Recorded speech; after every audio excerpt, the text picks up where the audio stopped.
For those of you who know, I moved here from San Francisco a couple of years ago. I had the opportunity to meet and work with a lot of developers and programmers in San Francisco. Neel is the most talented and innovative person that I've ever had the pleasure of having a conversation with on any coast. But to call him a software developer really just barely scratches the surface. Mike is also deeply involved with the community here.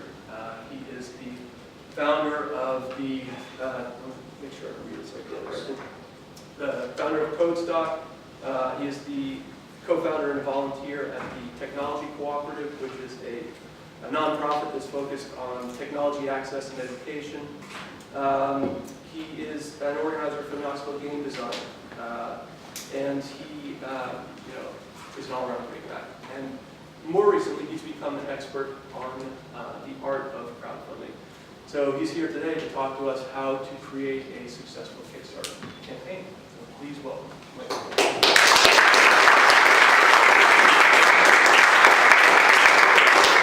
Yeah, so I guess I see familiar faces. Some of you guys know me, some don't. I could talk about all the different things. I just have many, many passions. One thing you may not know about me, and this goes out for Mitch there, I have long hair because I'm a cancer survivor. So I had cancer 2000 and again 2003. Lost my hair, and then when I got over that, I was like, I've never had long hair. I was an Air Force guy, and always had hair shot before the crop. So I'm like, I'm gonna let it grow, see where it goes. And then of course I met my now wife, and then one thing, guys, if you're not married, you'll learn is wherever you look like when you meet your wife, you are contractually obligated to keep that look. So I say this too to say, like, I'm of many passions. One passion I have is data analysis, data insights. What can the data tell us? What can it reveal us? I like playing with numbers. And then relating that back to the real world, pulling something practical out of those numbers is the win there. So I say that to say I have not run a Kickstarter. Don't look at me like I've run several and coached several Kickstarters. I haven't. I have a passion for video games. And several years ago, video games tapped into the power of Kickstarter, and several major video games launched, several titles launched from that time frame, and I began to go, okay, since I may one day do this, I'm going to spend the time now, so I know when it's time to launch, I kind of know what the ins and outs are and the basics are. So most of you in this room, being where we're at, know what crowdfunding is, but it's just simply getting a little bit of money from a bunch of people to fund your idea or your startup. More importantly is what crowdfunding is not. It is not investment. Okay? The laws are slowly changing, maybe making that possible where crowdfunding can be investment. There's a reason those laws have to be changed. Right? There's a lot of room for charlatans and scams to run in the investment world. And there's a reason those laws are in place. So opening that back up and allowing micro-investing, allowing somebody to call up your grandmother and pitch her a company and get her Social Security check, is kind of the nightmare scenario of that. So for now, just don't think of it as investment, okay? Even though people will act like they own a piece of your company once they back you, all right? Why Kickstarter? Rocket Hub and Indiegogo, and there's a couple more out there, but why Kickstarter? It is the one that has attracted all of the attention, all of the eyeballs. It's like, why iPhone? Well, that's the one that's in the news. That's the one that's in the zeitgeist. There technically may be more Android devices installed, but apps still sell more on iPhone. So, why Kickstarter? And I chose to focus on it. But I also think there's a secret sauce to Kickstarter that the others have not done. They haven't been willing to replicate. And that is Kickstarter is all or nothing. You either get funding for your project or you get no funding. I like that from both sides. I like that as a backer. I know that you're not going to get some money, but not enough to complete your project. And as a project creator, I like knowing either I get the money I need to do the thing, or I don't have to worry about trying to do half the thing on half the money. Because many times there's no such thing as half the thing. There's either the thing or nothing. And if I have people who expect the returns on their investment, which was an investment, I don't want to be in that situation. But if you have a campaign, let's say nonprofit, where just accumulating some money is good, then you might want to go to Indiegogo, because you keep whatever you collect in that situation. So there are cases where you want to use that, but definitely the zeitgeist focuses around Kickstarter. This is a look at a Kickstarter page. Kind of the main areas that you have to think about. You're launching, of course, you got a title. There's a video, that's key. That's your biggest seller right there, is your video. There's a short description, there's a long description, a bio on you, which has been moved to the top. Kickstarter has made an effort to put a focus on the individual launching the project, so it's real easy for them to click your Facebook profile and go look at that history and find out who you are. Okay? Kickstarter wants people to dig into the projects and find out who you are. Rewards, we're going to talk a lot about rewards. There's a risk and challenges section you may not be familiar with now. It's required on all Kickstarters. It's at the bottom. But you are required to tell Kickstarter and the people backing you how this can fail. Okay? So that's like an interview question, right? When the interviewer asks what your greatest fault is, you have a good answer prepped for that, right? You spin that one around, okay? FAQ there at the bottom as well has been added to kind of help some people digest. So I talk numbers, I talk data, right? Kickstarter puts up some stats. My stats, by the way, in this slide are all a year old. Okay? I haven't updated in a year. I tracked Kickstarter for 4 years. By tracking, I mean I screen scraped. Wait, hold on. I didn't screen scrape. I used the HTML API to ingest a set of data from their site. On all their projects and track my own numbers. They put out some numbers, but the problem I have with their numbers is all projects have a 44% success rate. Yay. Okay, that tells me what? What can I do with that number? If I'm at Kickstarter, I can make a future projection as to how much more I'm going to get into my pocket based on the signups, but I'm not working at Kickstarter. So that number, percentage success, was not interesting. The number of projects, total dollars, how much were successful, unsuccessful, just another way to state the success rate. Not a lot of useful information. They do break it down. Here is a little breakdown on successful projects. Most successful projects raise less than $10,000. So that's a little insight that they put up there, right? Think about the scope of a project. Most successful projects are under $10,000, okay? So the Pebble watch, $9 million, don't shoot for that. That's an exception. They also have some stats on unsuccessful projects.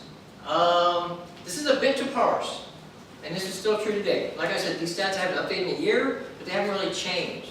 And that's kind of why I stopped updating. It was a very tedious thing. I have a 6 gigabyte database of Kickstarter data, and at some point I was like, this isn't worth my time to debug. So this is a difficult sentence to parse, but while 11% of projects finished never received a single pledge, that means even their mother didn't want it. Okay? 81% of projects that raised 20% or more of their goal were successfully funded. Okay, 80-20 rule, but 80% of the projects that at some point in their path hit the 20% of what they wanted eventually got funded. If you're an entrepreneur, and you should be if you're sitting in here, that should be wonderful to you, okay? Because raising 20% is a much more doable number, right? If I go out there and tell you to raise $100 on the street right now, walk out there and get $100. Okay? Actually, that sounds like something you could do on the first Friday. Just take somebody, like you think you're an entrepreneur, go get me $100 and come back. But if I told you, go get me $20 and come back and I'll give you the other 80, you're like, well, I got this. And that's essentially what the Kickstarter stats are telling you. If you cross that 20% mark, 80% of you then go across the finish line. All right, but like I said, we've got to go deeper. This is not going to work for me. So the first thing I want to show you is Mike versus Kickstarter. Okay, so I'm screen scraping in and I'm data mining the Kickstarter website. Kickstarter actually makes it very hard to find failed projects. Okay, there's a project in here for bathroom lights that was done in Knoxville. Did you know what that project was called? Firefly. Okay, there's a project in Firefly for solar-powered lights that would go in a porta potty. Right? They charge up during the day, and then they have all the power they need during the night. Actually, a really clever idea. It didn't hit funding, all right? And it was early in the days of Kickstarter that it went up. If you go search for Knoxville, and you exhaust the paging in Knoxville, you still won't find that project. You have to actually type in Firefly to get that to come up. Okay? If you go into categories it doesn't come up. Kickstarter, in my view, it seems like intentionally filters out from search results failed projects. You can only get ongoing and successful. And then if you type in the exact thing, you'll get the exact project back that failed.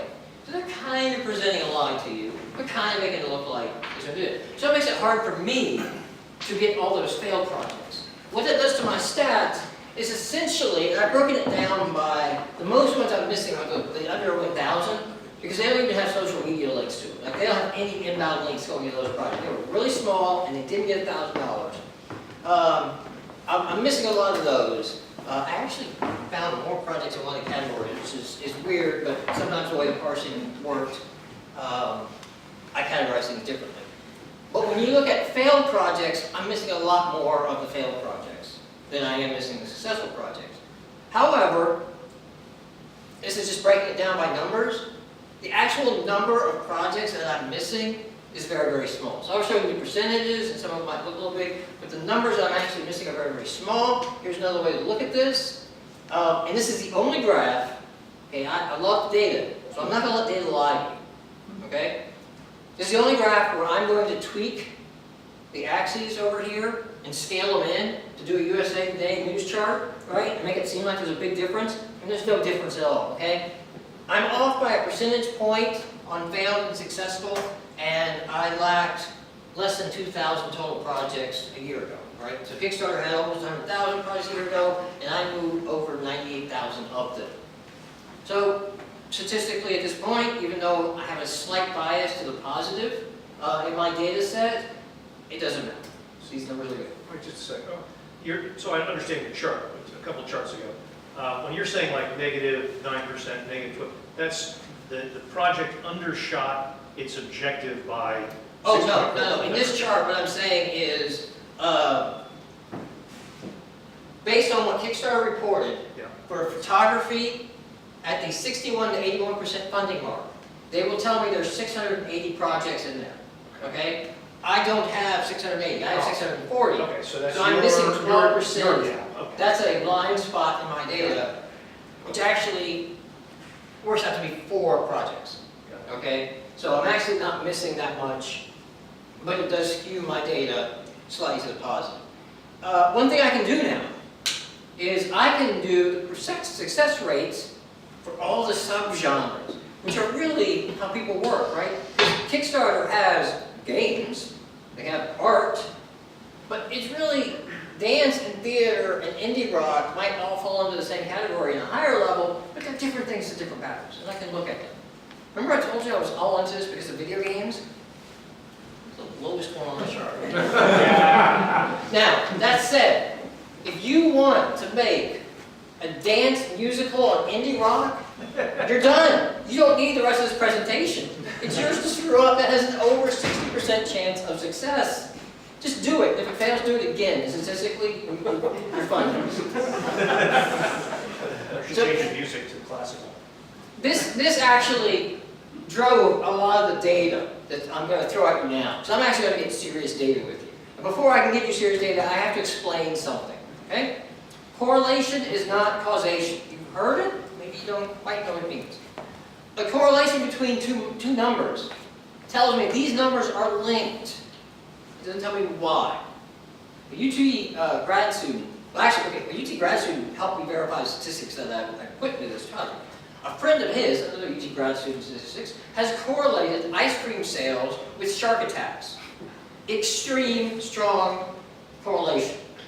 Does that mean if shark attacks go up, you should invest in Ben & Jerry's? No, it means it's summer. Okay? So, correlation does not mean causation. Another way to think of this is, given this audience, you guys know the 7 habits, right? You know the win-win, you know all that speak? Stephen Covey? So, he's not telling you, these are the 7 things you do to be successful. He's saying, of successful people, they all do these 7 things. Okay? So, if we get a correlation between 1.0 and 9, that's high. That's amazing. Okay? Strong is 9 to 7. Moderate is 7 to 4. When you start getting weak and none, you kind of throw it out. Like look at something else that's not really driving the data. The reason I broke all this stuff out is so I could start actually measuring things you have control over against success. You have a control over, I can't point that on the screen. You have control over project length. You control how many days your Kickstarter will be up. This chart, you're going to see very, very many versions of it, so I'll explain it once. The bottom axis is, this is always going to be the success rate. This over here is the number of projects on the graph in the background. Okay? So, at the 30.3 day mark, okay? One thing we don't do when we're actually dealing with real numbers and statistics is start rounding things, okay? So, instead of bucking this off and saying 30, no, 30.3 days. This line here is the correlation line, okay? So you see how these dots are scattered a little bit? This line that runs down the middle, that's the correlation line. That's looking at all these numbers and lining them out and saying, like, this is the trajectory, okay? The correlation is how well these dots line up on that line, okay? The further out, the weaker the correlation. The tighter, they're pretty tight in this scenario, the better the correlation. In this case, CR at the top is negative 0.845. It's in the strong category. Negative meaning, the longer your project, the more the success rate goes down. What's interesting to me, though, because I had all that other data, is this doesn't hold true across project types. Okay? That was all projects. Now, I'm not giving you a chart for every category here, but I grouped them up by their correlation for project lengths. So film, short film, and video series, which are all kind of similar, they strongly correlate to their length. Okay? So they don't do well, or, excuse me, I'm not correlate, it's not causation. Successful projects have not been long ones in those categories. Alright? Strong is board and card, but you're going to see tabletop and board and card here, that's the same thing. Kickstarter has, over time, renamed categories, so there's no longer board and card games, there's not tabletop games on this, you may see it twice. Country and folk, design, fashion, games, all those have a strong correlation, but over here in this category, non-fiction, graphic design, non-fiction being writing, video games, what I'm interested in, has no correlation to length. So successful projects, it doesn't matter, right, what their length is. That's insightful information to me. Okay? Depending on what you want to do, project length may be significant or not, right? And if it's not, what that means is, if I can take as long as I want on my video game project, then I have a better shot of getting more money, because I can be out there longer. If you don't have much time, then you better not ask for too much money. So, next one I'm going to look at here, how much money you ask for, right? This is a pretty obvious thing. The more money you ask for, the harder it is to get. The correlation again on that is negative 8.5. It's extremely strong. This chart is going up to the first $100,000. I chopped them off, but there's been several Kickstarters that asked for more than $100,000. They're kind of outliers, though, for my intents and purposes. And that line fits really, really well. But again, there are some high correlations to how much you ask for. So, documentary, board and card games, music, photography, pop, rock, more music. The way I look at this, Mike's interpretation, there are things people know how much it costs or believe they know how much it costs. I believe I know how much it costs for you to shoot a music video, right? I got a camera. You know, you go out, you shoot it for a couple days, you produce it, takes you a week, and you're done. I've seen behind the scenes on VH1. So I'm not going to give you $100,000 to shoot a music video, because to me that just does not make sense. Technology. No clue. That Pebble watch costs $3 billion. I don't know. I don't understand technology, right? That's kind of the mindset of people coming here and looking at that, and why I think it spreads out. Good news again for me, video games. not strongly correlated to how much you ask for, because again, most people don't really understand how much it costs to make a video game, including the people making video games. Project success versus pledge levels. This one surprised me. So this is the number of pledge levels. This is how many options you gave backers, how many reward tiers you gave them to choose from. Look at that. Turns out it has a stronger correlation than the first two slides. All right, almost 1-to-1 at this point. The more choices you give someone, the more successful the projects have been. So the breakdown on that one is comics, country folk, documentary, music, pop, and video games. These people love options, right? Or successful projects have had a lot of options. I mean, that's what the data is actually saying. Classical music, performance art. Okay, let's be honest. Other than giving somebody the ticket to the performance art show, what could you really do? Posters? Like, there's not a whole lot, you know? Once you've done posters, t-shirts, and tickets, I mean, well, it's performance arts. You could go to the living room and do the whole show there. That'd be an idea. But yes, crafts also makes a lot of sense to me that crafts would be weak. Because you're going to back the craft. You know, whatever the thing is they're making, you know, plus little My Little Ponies, if that's what you want, then that's what you want. Like, there's not going to be 20 options of those because you're going to be seeding the first run. Right? So there's going to be a set number of t-shirts, a set number of things like that. Project success rates versus the about length, the description. Okay? Now this one has a moderate for all projects. It has a 0.63, so it's moderate. But the overall increase isn't that much. Right? This is saying the longer you make your description versus your success rate. Okay? Not surprisingly, tabletop games and video games top out a strong correlation on this chart, and most things fall off. Games are complicated.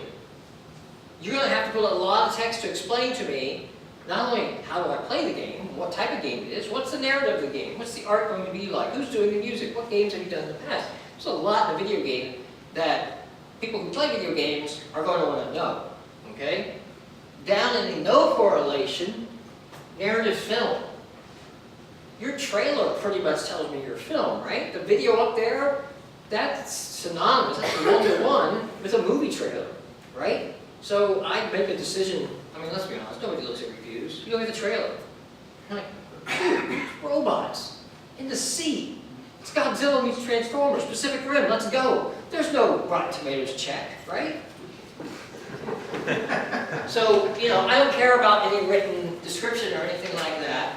Also, a lot of the music, I'll hear music in your trailer, I'll click on your Bandcamp link, I'll play some of your songs. I've decided whether I want the album or not. Alright, project successfully versus the FAQ, it basically shows the same thing, right? Not as strong a correlation, but it fell out the same way.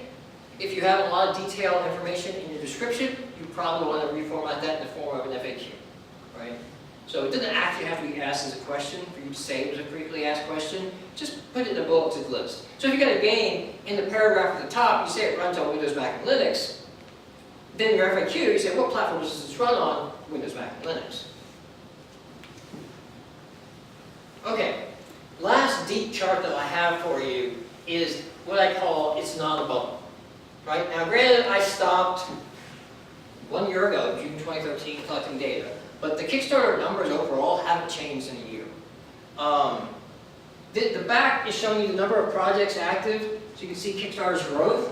The yellow line is the 20-day moving average of success rate. Okay? I would want that moving up with the number of projects to see a bump. Okay? Housing prices keep going up, and more people are buying houses. It's a bump, right? The success rate is staying constant pretty much while more people are getting involved. That to me, just it's not going anywhere. And it hasn't. You know, I did this chart, I talked about this last year. It hasn't gone anywhere, it hasn't changed. There's still success, there's still failure. They have it on their website. It's still, I looked at it, it's like 43.6% success rate when I had 44% when I did these slides. So you don't need to worry that, hey, this thing is going to run out of steam or a bubble, or I need to get in on it. That's the worst decision. I need to get on there right now because it's going to go away. No, it's going to be here for a while. Okay. That was the numbers. I have not launched a Kickstarter. I told you guys. I have a lot of opinions because not only did I collect a lot of data, I was manually reviewing video game Kickstarters, every single one, tracking them coming back. Okay? Just kind of building up that subconscious level of data, right? The kind of patterns that you notice because you've studied it so deeply for so long, then you can start to see patterns that you couldn't see before. You know the thing, the horrible, horrible stereotype racist statement somebody makes of like all blank look alike to me, okay? There is science behind it, right? The first time you see something, a set of something, your brain doesn't possess enough knowledge to differentiate that. And all that somethings look alike. As you spend more time and looking at all different set things, all of a sudden you can now see all the differences because your brain now has the vocabulary required and to see enough of them to know where the differences come and how to pick them out. So I've spent a lot of time looking at a lot of Kickstarter projects, and some things have just kind of bubbled in the subconscious. I can't say numbers back them up. I can't say I've launched a Kickstarter and provided them. You are free to just disregard anything I say at this point. You can disregard anything anyway. So, first, before I get into that, let me go over Kickstarter's rules. Projects must create something to share with others. By the way, this is just updated like in the last week or so. Okay, they slimmed down to 3 rules on Kickstarter. So, you have to create something to share with others, right? It cannot be, by Mike, a sandwich, which has been a Kickstarter. Not me, but there's been by so-and-so a Kickstarter. The levels were great. Like, you know, hey, if you back me and I get like $1, well then I'm going to go down to Taco Bell. But $5 and we're going to get a Big Mac. $20 and a True Tuesdays, right? And it had all the way up to like, you know, flying out and getting like the cow like slaughtered right before the meat was made, cooked in a sous vide or something like that. The guy made like $100, but still, like he got $100 for that. Creative projects I've seen, there's a guy who's done this twice now. First time he raised $4,000, this time he's up to $8,000 and still counting. All he's going to do is print the final stats of the Kickstarter on the shirt to the backers. So the shirt just says, 500 backers, raised this much money, this was the goal, 0 seconds to go. That's it. He got $4,000 the first time, he's got $8,000 the second time. He's probably going to do it a third time. Okay, projects must be honest and cleanly presented. This is where Kickstarter will jump in, shut you down, kick you out, take down your project. They go into detail on this one because it does matter basically what that means based on what kind of project you're launching. If you're making a physical item, then they go into see prototypes. You must clearly show, like here is the prototype working of the item, and you are not allowed to use artist renderings at all. Okay? They will pull you down for that. Because people will look at the artist rendering and think that's what the final product may look like. A product that hasn't actually been finished yet. So, you know, it's kind of misleading. Kickstarter's trying to watch out and trying to walk this line between helping the entrepreneur but protecting the backers. Projects cannot fundraise for charity or offer financial incentives or prohibited items. Prohibited items mean you can't be selling weed on Kickstarter. Okay? And if you're selling bombs, they're probably going to take that down. Financial incentives, all right, that's kind of obvious. No kickbacks. I don't like the projects can't fundraise for charity. Obviously, there's a lot of community outreach that I do. I would like to be able to do a lot of things on there. But anything that was fundraising for charity would hardly meet the first one because it's for charity. I don't want to be creating something and all the costs going into creating something and nothing left for charity. However, Indiegogo and Rocket Hub and several of the others, they do support charity. So that is by far not the only option. Now, this is becoming in the news, and we're going to have the case. It's going to hit the court soon. I don't know whose it's going to be, whose project it's in. There's actually a case that the Attorney General in, I believe, Seattle is investigating a Kickstarter. Enough people in Washington State, or whatever, wrote to the Washington State Attorney General, and he's actually investigating now whether he's going to bring legal action on the Kickstarter that did not deliver. Kickstarter's terms of service require creators to fulfill all rewards. That's the stuff you put in the little box on the side. Or refund them. Now, Kickstarter likes to say, we're not a store. You just told me I have to ship something, and I have to give a refund if it doesn't ship. Okay? Kickstarter is a pre-order store. Don't get confused and don't believe them that it's not. Right? Be very mindful of that. Now, I'd like to believe, as this stuff hits court, if you walked into court and you showed a good faith effort was done, and it just turns out you cannot build a perpetual motion machine. Who knew? That the courts would say, okay, go on. You're probably going to have to declare bankruptcy though. Think about that. I'm not a lawyer. I don't even play one on TV. But I would recommend you might want to, before you do this, if you're seriously thinking about this, and this is more than like, hey, I'm going to make plush little My Little Pony dolls for my Etsy site, you might want to set up a legal entity, and then you might want to talk to a lawyer and say, if this thing goes south and I get hit with that, can that legal entity go under and I keep my house? There's a lot of cases where the answer is no. It's like, yeah, great, you had a legal entity, they get your house anyway. Okay? Don't skip that step. If you're asking for $50,000, $60,000 on something, spend a couple $100 and talk to that lawyer just to make sure. Okay? All right. Now, aside from the rules, you need to make sure your project is a good fit. I deeply study games, so I'm going to use games as an example here, but this is just to get your mind thinking of ideas. The number one thing here in games is desktop. I noticed looking at all these projects, the ones that failed were mobile games. Okay? Everybody who's on the Kickstarter website has a computer that can take them to the Kickstarter website. Not everybody on the website has the exact phone and device that can run the game that you're looking at. Also, Apple makes it notoriously hard to give away apps that you're going to then sell. Right? So if you plan on selling your game, it's not going to be a free game. How do you get that to users?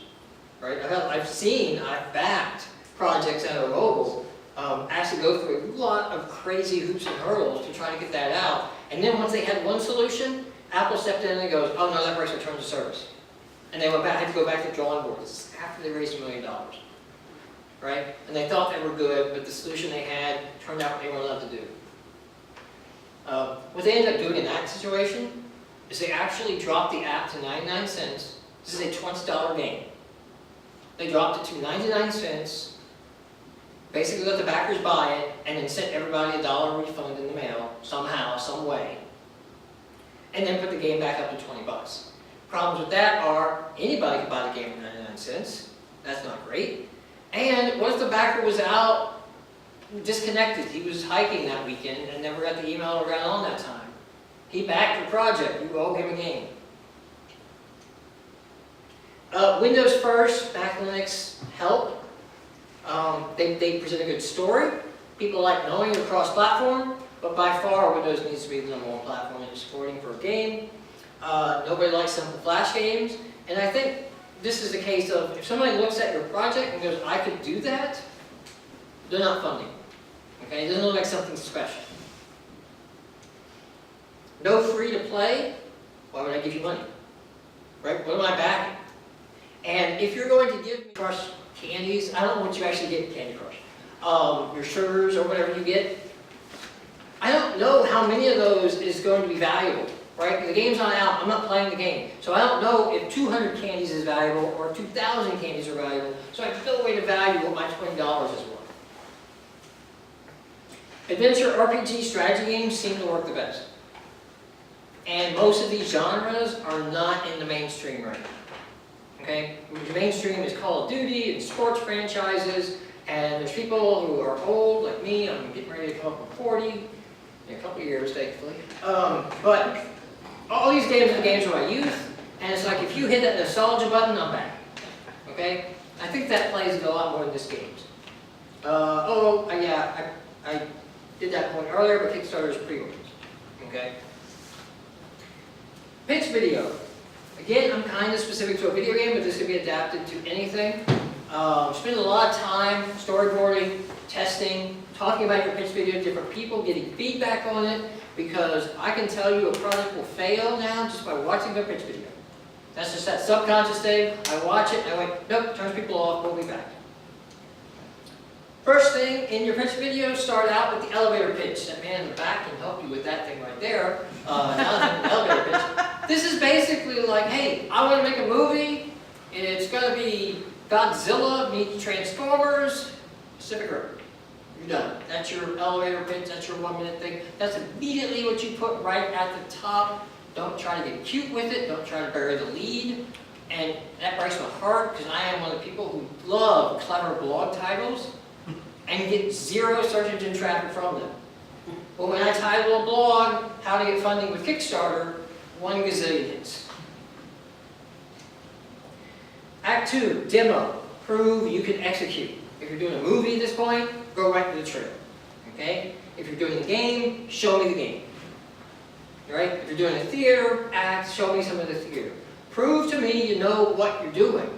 Right? Show me what this is. You're far enough along. Here's the concept. Here's how it's working. And then transition to you and your story. Because this is your ace in the hole. This is your advantage. Right? You know the people who go to the clubs of the indie guys, and they love telling you about the awesome indie bands, and they buy those t-shirts, right? That prove they were the ones who bought the t-shirt first. Anybody know the reference to the song? Cake? Yeah, there we go. They do that because they love people asking you about their shirt and telling the story of the band. How many people have ever heard of Minecraft? Right? Know the game Minecraft, right? If you don't, then you haven't talked to a kid in the last 3 years. Most kids, ask them about Minecraft and ask them to talk about what's cool about it, and I bet you they will mention Notch. He's the guy who developed Minecraft. Right? These kids know the guy who made the game. Most people don't know who made any game. Alex Petrov, I think that's his name? The guy who invented Tetris? Nobody knew who he was. Notch has a very interesting story, and the kids can retell his story. Right? He's very personable, he's out there, his story, all that, and they love telling their friends about Notch and why Notch did this, and Notch has a brother, and no, Notch doesn't have a brother, and this character is a ghost of his dead brother that he never had in the game, and things like that. They love those stories. Get your story out there. Why are you doing the things you do? Why do you love this? What makes you passionate? That's what's going to make me tell someone else about your project. I should back this project because, man, this guy really loves this kind of art stuff. Act 4, what the Kickstarter funding means. And I caveat this with, be careful about it, okay? If it's something that would look bad in hand of a video game, don't get specific. A video game is only someone's time. There's very little cost in software. Even if you're buying the high-class software, you could do a whole team on $10,000 of software. That doesn't explain why games cost millions and billions of dollars, right? I think 500 million is the current high water mark for a game right now. Because it's time, it's people, okay? That doesn't sell well. Telling me that this helps you make your mortgage payment so you can quit your job and do your dream? No, screw you. I want to quit my job, do my dream, so I'm going to keep my money. You want to say things that will, like, help me reach out to an artist. I can bring in these other people. Talk to these other people. A, get quotes from them. B, get permission to use their name and their portfolio in this part of your pitch. Okay?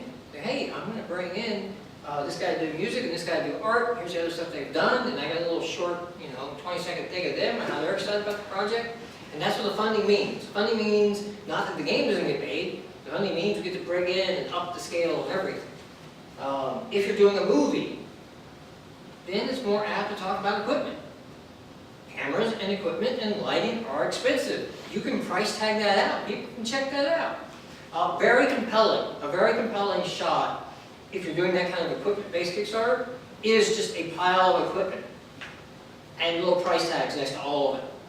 Like, yeah, wow, that's out of reach of me. If I had all that equipment, they could do this. They could pull it off.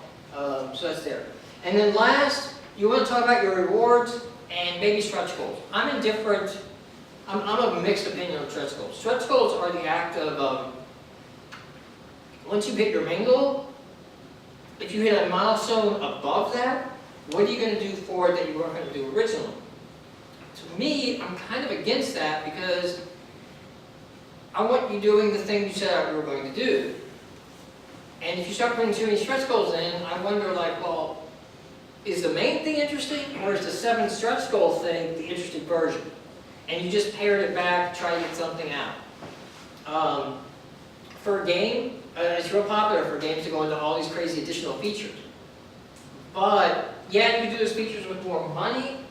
However, more features mean more time, mean more delays, mean the whole risk of everything goes down. I'd rather assume you just say, hey, look, if we get over money, that's great. We'll use it as we can, as the needs arise, and it gives us a safety net. I think that's also a strong marketing message as well. Like, we're just going to double down and make sure you get what you got, and we do the best thing possible. Rather than going out there and saying, like, hey, if we get double the money, we're going to add multiplayer. You could substitute this with any funny comedian person that you know, because you are not them. The quickest thing you can do, if you ever know our go-to Double Fine on Kickstarter, they were the first one to do the major game. They got a lot of press coverage. They've done a couple since. Or just Google Tim Schafer and some of Tim Schafer's videos. The guy's just hilarious. He just has a natural, humorous demeanor. He'd be a great guy to work for. And he pulls off shtick in videos that is awesome to watch. You're not Tim Schafer. And if you try to be funny and fail, you've shot your entire chance at funny. It will come off as some frat boy humor, as some horrible inside jokes we don't get. You'll look like amateurs who are just joking around. Okay? So, I would recommend to stay away from humor completely. Maybe you have one joke at the end if you really want to put something in, but focus on the project. Unless your project's a comedy hour, then you better be funny and the whole pitch. Short description. Okay, the short description here, this needs to be clear and simple. This is back to your elevator pitch. This is basically your elevator pitch in sentence form. Okay? Banner Saga was a very successful project, and theirs was a mature, story-driven, turn-based strategy game steeped in Viking culture by 3 game industry veterans. Period. Done. That's all I need to know. Right? That's the reason that's important is that will travel farther than the rest of your description will. That'll be on all the little badges. That's what comes up in search results. That's what people, when they embed the project on their blogs and they talk about you, that's what comes up. So hone that sucker. Get that sucker right. The long description, you want to expand upon the short description. If there's anything you need to explain on that, what do you mean Viking culture? What do you mean 3 game industry veterans? What did you do? Do so. In the case of games, I found it is really good to get out of the way what this game runs on, because that's the first question in everybody's head. Can I run this game? Is my computer running the right software and up to date enough to run your game? And they will skip over all your text until they answer that question. So you want to get that up front. There may be other things like this in other areas. Videos, music, concept art, anything visual or audio, anything beyond text you can put in there really helps sell a project. I've seen a lot of infographics now. Infographics have become popular lately in there as ways of explaining things. Not necessarily like the infographics showing you how like this shapes voter turnout or something like that, but more of just a flow concept chart of there's a graph with a narrative I'm walking you through with some icons. Pledge, reward, details. You want to go into detail for anything that's in the back for pledge. You want to spell that out explicitly what everybody's getting, how it works, you know. If you're sending physical assets, shipping times, things like that, explain on there. Stretch goals, if you're doing them, you should explain those out in your long description as well. About you and your studio. Okay? Who you are, what your history is, why you're in a good position to do this. Just like a resume for a company, if it doesn't look good, leave it off. Right? Let them ask. I have no problems against that. If this is your first one out the gate, if you're just graduating college and this is your dream idea, leave that off. You don't have to tell me that you have no experience. If I feel good about your project, I'm going to back you, don't blow it. Right? FAQ. Basically, we talk about your description, I think I said that. Release date and shipping dates, if you have those. If you get questions on rewards, you can add to the description. One thing you cannot change is the reward text. Once a person has pledged at that reward level, you cannot alter that text. You're locked into it. Reward shipping costs. You know, the main thing here to remember is that look up how much it costs to ship. I'm going to circle back around on that, but make sure you know how much it's going to cost to ship anything physical. Backer requirements. If there's anything the backer has to have to use your thing, let me know. Right? If you're going to ship Blu-rays, tell me I need a Blu-ray player. Right? The game, here's the minimum requirements we're targeting for the PC. If there's anything I need to have, make sure it's down in the FAQ. Reward levels. So, $71, and these stats, the top stats come from Kickstarter. $71 is the most popular pledge, and it's $50 for video games, based on my digging. So that's what you can expect the average backer to give. The interesting thing is that $25 is the most popular reward tier chosen. There's a lot of people paying more than the required reward level to jack that up, right? Or at least the average stresses it out. And it's $15 for video games. So the main thing here is take advantage of these marks, right? If you know $15 is the sweet spot, make it irresistible, okay? For a video game, what I would actually do is put the game at $10, okay? So you get the thing at $10. So that at the $15 and the $25, the most popular pledge point levels, I can give you the super awesome edition, right? That's an easy upsell. Apple does this to you all the time. I don't know if you realize this. There's always 3 price points on an Apple product. The really, really cheap one, right? That is 4 gigs on my iPod. Come on, are you serious? Right? That ain't gonna work. Then there's the mid-tier price one, which is actually a huge jump from the cheap one. But it's the one you actually can afford, the one you should buy, right? But it's only like $50 less than the top tier edition. That's the way they get you to skate up in that top tier edition. Because you're looking at it, now you've ruled out the bottom one, and you're looking at what you get in the middle pocket. For a little bit more, I go from 60 to 32. That's a huge doubling jump, right? I gotta take that. That's double my money for 50 bucks. Look at the value. And Apple stock is now $700 a share. Making of content is really good reward ideas, okay? This is easy to produce no matter what you're doing. To do it behind the scenes, are you guys gonna give me the time? Am I? You're good, man. Okay. Making of content is really easy reward copy that you can do, right? Get some recording equipment, talk about your progress, film some videos of how you're doing it, and then give that to backers. Vimeo, great site to share that on. They will let you put a video on Vimeo that can only be played from the Kickstarter site. So your backers have to walk in and do that. That is wonderful, cheap, easy to produce, and easy to share content. Soundtrack, that's a game-specific one. Names and credits, so this is a common thing, letting the backers' names appear on something, right? And you can take this to the extreme. Right? We will stand on stage and read every name in a British voice, right? If you're doing a theater project. You can have a lot of fun with that. Swag, t-shirts, stickers, posts, merch, that needs to be priced appropriately, and you can have a $10,000 item. Kickstarter allows you to go up to $10,000 for a pledge. Don't leave that guy on the table. There was a game that promised to go make you a suit of armor that looks like the main character, tailored to fit you for $10,000. They would find an armorsmith and fly you out and tailor it to you. No, this didn't happen. No, nobody backed it up. But every game site ran the story, right? So think of something absurd that you could actually deliver if it didn't happen, but that the news could pick up and run with. Cost breakdowns. You have to include the cost in the reward tier because it's coming out. You don't get a separate pool to ship all the rewards. Your worst case is take the cost to make that reward, the cost of the t-shirt.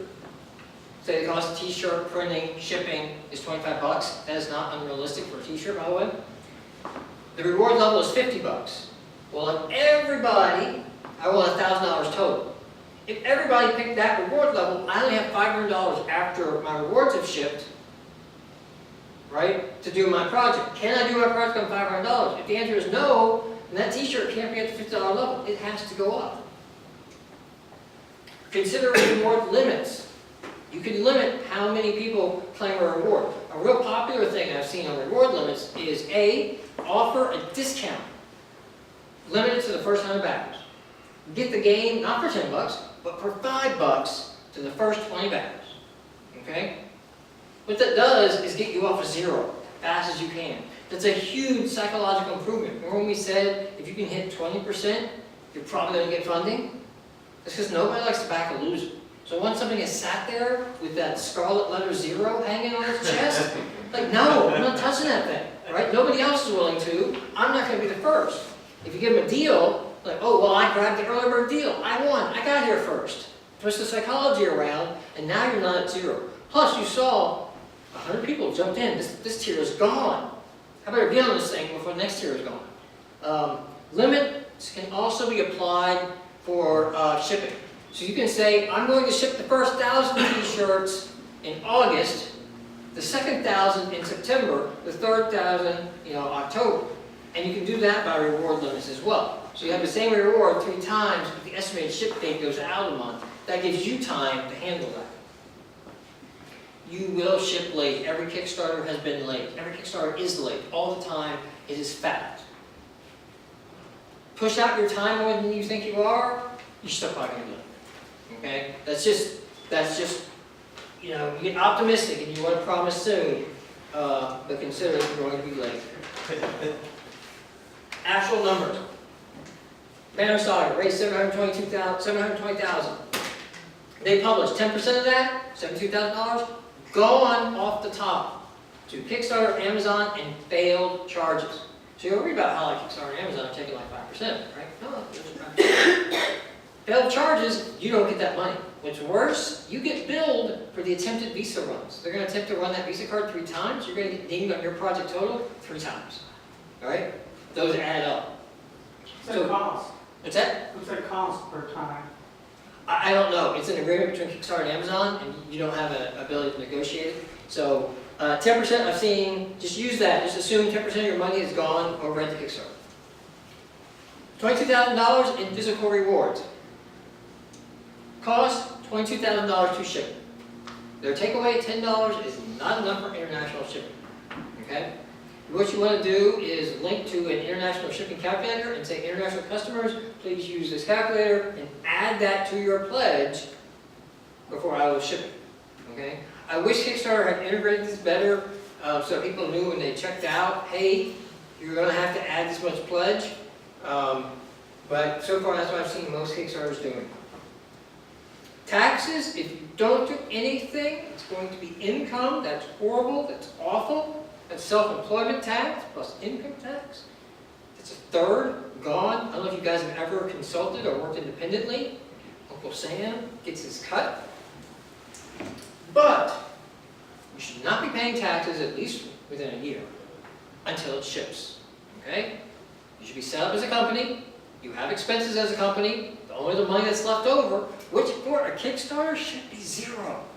Right? You should dump all that money into that first version and get it out. Because if it's a thing that's going to continue to sell, that's the profit you're going to make.